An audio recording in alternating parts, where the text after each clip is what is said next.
And Dave from cheapwinefinder.com again with another wine review that we just wrote up on the Cheap Wine Finder website. And this one is kind of interesting. It's called the Amancaya Reserve Red, 72% Malbec, 28% Cabernet Sauvignon from Mendoza in Argentina. And this one's party trick is that the name of the winery is Bodega Caro, and it is a joint effort between Domaines Baron de Rothschild Lafite from Bordeaux and Nicolas Catena, Argentina. And both of these folks have been in the wine business since the 1800s. So it's two prestigious families, one France, one Argentina, coming together to make a wine here. And this is their upscale affordable. You're going to find this between maybe around $18, a couple of bucks either way. And it's a really solidly made wine. And there's an interesting story I'm going to kind of slip in here about the combination of Malbec and Cabernet Sauvignon. In the 1800s, Malbec was one of the main grapes of Bordeaux. Along with nowadays, it's Merlot and Cabernet Franc and Petit Verdot, and I forget what the other ones are. They're just little blending grapes. But phylloxera, which are little pests and diseases, vintage after vintage, would come and decimate crops. It went on forever. They'd lose whole vintages. They actually went to Rioja in Spain, which didn't have the problems, just to secure wines down there and kind of improve there, because back then it was a little more rustic.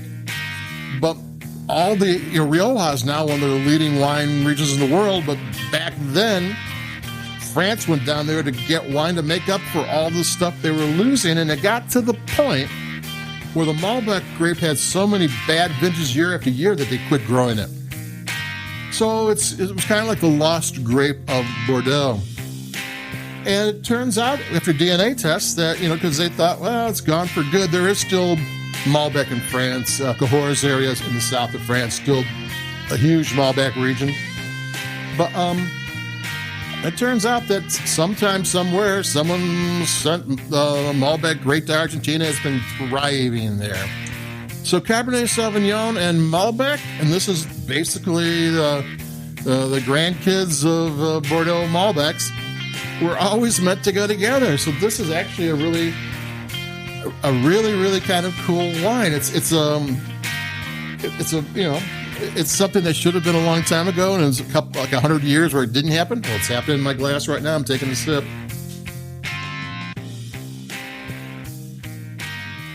It's a really well-made wine. This thing gets 90 plus points in all the wine magazines every year. And it's just got this really nice balance. It's kind of seamless. It's got a lot of flavor.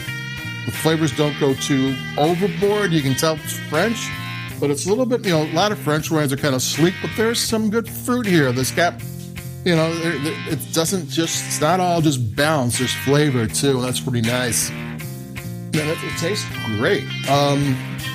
What else is there? Oh, it's 50% in oak barrels when they age it. And the other 50% is cement vats. And you're asking yourself, or concrete vats, I think is the right word. Why would they put it in concrete vats? That sounds kind of brutal. But it turns out that the thickness of the sidewalls of the concrete or the bottom and thing they put on top is thick enough that the wine inside is fairly stable. Wine, when it ages, loves to have constant temperature and humidity. A stainless steel vat has thin walls. It holds the wine. It's clean, but you're not going to get the protection from the temperature changes. Everything else. Oak barrels are great. Been using them for hundreds of years, but then again, those thick slats of the oak only do so much. Concrete kind of puts the wine where it needs to be. So you're going to see more than that. Concrete actually works. And this wine tastes great. I mean, it's usually with 90-point wines, I don't understand why someone likes it so much. This one is like, yeah, it's one of those wines that are so good that it doesn't take an expert to tell you that. You know, though I think any wine that tastes good to you is a wine that tastes good. You don't need an expert. But yeah, this is a great tasting wine. The Malbec and the Cabernet Sauvignon just dance together in your glass. There's flavors. It's long, it's lean, it's flavorful. Tannins stay out of the way, and it's good. So keep it cheap on the next one, and I'll talk to everybody in a little bit. Adios.